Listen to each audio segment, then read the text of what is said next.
Tingnan niyo ang akin ano, yung pipino. Kaya mahaba ito, maganda itong klase na pipino. Parang ano ito ang nakikita ko nito sa package siya packed by Taiwan, bali Taiwan variety ito na cucumber. Mahaba ito.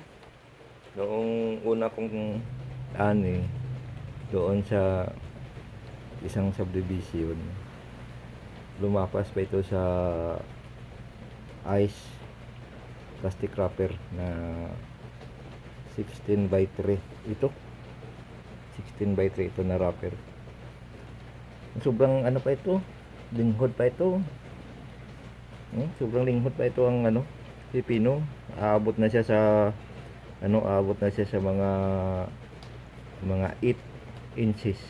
Dahil ito 16 inches itong wrapper 8 inches na ito. O lampas na gani.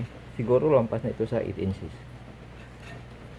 Pero kinuha ko na lang. Okay, ito na lang ang natira. Ninakaw na. Balik pala. Gutom talaga ngayon ng tao dahil sa korupsyon.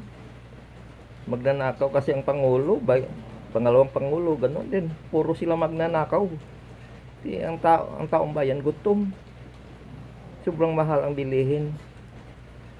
Kung anong makikita na sa daan, siyempre, maisip, may pasok na sa kanilang isipan na magnakaw na lang. Sobrang mahal ang bilihin. Paano mabubuhay ang bayan sa mga korap na politiko? Sabi ko na noon kapag manalo si Marcos, gutom ang kalabasan ng taong bayan. Titingnan mo na ngayon, nangyari na ang sinasabi ko noon. Wala na tayong magagawa. Dahil kumilik mismo ang nandaraya.